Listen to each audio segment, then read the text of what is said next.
For my reviewing style, I'm going to be doing something a little different than a standard review, one that I think is really cool, and that it combines a kind of structured narrative, systematic approach, along with a kind of tier list review approach. And what I mean by that is that for these reviews, I'll be utilizing ideas from A Nature of Order, which are actually architectural tenets from an architect named Christopher Alexander, that posits that humans like things that have certain structures, are ordered, and make sense in specific kind of ways, and make us feel comfortable and all right and at peace and like that kind of stuff.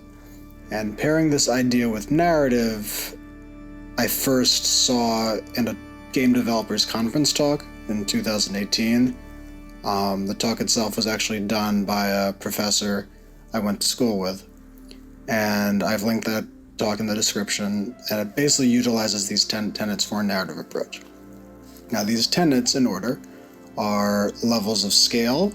That's about how we like interacting with things that are different variety of sizes, small, medium, and big, and we can see changes in these scales.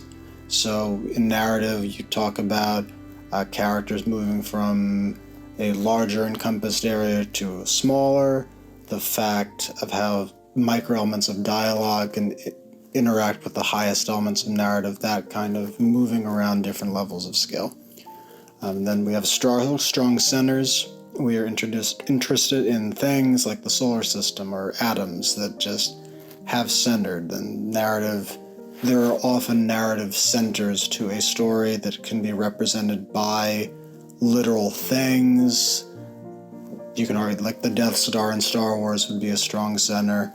The strong center can be a theme, it can be a character, that kind of stuff. Then we have boundaries, and boundaries often border the strong centers. These can be physical or thematic boundaries, and usually in narrative these boundaries need to be crossed in some way in order for change to occur to the strong center or for the characters that are surrounding it. And then we have alternating repetition. In this, we like going back and forth, like falling and rising tension, flow in a story, A plots, B plots, checkerboard patterns in those plots. That is pleasing to the mind. And then we have positive space, and there's an interplay between positive and negative. That can be positive emotions versus negative emotions, good versus evil, which is also related to contrast, which comes later. But deep positive, it can also be aesthetics as well in positive space. And then we have good shape.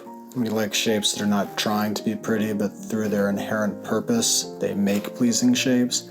And that can be like a sail catching the wind, or characters that take different emotional or mental shapes as they evolve over the course of the narrative. And then local symmetries. Our brains are programmed to spot tiny symmetries in our bodies between characters in a story, symbols, motifs, even minuscule stuff that feel connected, even if globally they're not, but we create these connections, and that also is pleasing. And then we have deep interlock, that we like feeling that things are interconnected, that things which happened ages ago that felt meaningless at the time have some significance, and that or like characters you meet in Act 1 all of a sudden come back in Act 3, sort of interplay between stories. In a game design, that would be mechanics and how they interact with each other, the different themes, all that interactivity between the space, and without which the feeling starts to fall apart. And then we have contrasts, which is connected to positive space. That means positive and negative space together. We can perceive two things brought together in unexpected ways, or in certain narratives you can have a thing like comedy that occurs after tragedy and then that ends up enhancing it somehow. Pixar is an expert at this, the idea of sort of laughing through your tears, kind of. This contrast done to absolute excellence. And then graded variation, this regards to things changing over time.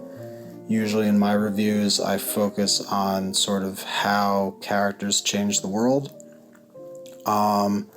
And grade of variation usually focuses on that macro scale stuff, things that we can't spot instantaneously, but when we look back at them, we realize that change has happened between now and then. And then roughness is very specifically character-based. We do not want characters and things that are 100% smooth. We like imperfect things, and perfect things feel human, real, and natural in their messiness. And then echoes, that's a character, the world, the theme. Each one thing echoes the other, and then that builds on each other and makes them feel even stronger. Then the void, oftentimes the most important things are in empty spaces, or in certain narratives you have some kind of worldwide threat, or some kind of thing that threatens to take away a thing, that threatens the absence of something, and that absence is the true danger. Or you can have a character that becomes empty by the end, or something of that effect. A void is often connected with danger in some way. And then inner calm, we are not given all the information at once. This often has to do with emergent narratives, emergent complexities that just come out through natural tension. So you don't want to pump the tension really high in Act 1, because that almost then starts to feel unnatural, but that emergent development then just feels natural and human, and we like it without even noticing it. And then last is not separateness, and we just like the feeling that pieces, even if they're physically separate, are actually not. And if you take one piece away, the other suffers. So you take Game of Thrones, which there's 12 different plots going on simultaneously, but at least in the earlier seasons, the world still feels connected, because even if characters and things are physically separate, they're not. And a story that can do this very excellently, again, humans just like it. So those are the 15 tenets. And for these reviews, for each one of the tenets, I'm going to give the movie or show a ranking on that tenet. And that's where kind of a tier list thing comes into play. And this idea I actually got from YouTuber Chris Ranks, who did some really excellent color-based reviews on the seasons of Game of Thrones back in 2019, preparation for the last season. And sort of like his reviews, my rankings are going to come with different colors. And then after all the different tenets, I'm going to proverbially add all those colors up, and then make a judgment call on what kind of overall ranking the movie or show deserves.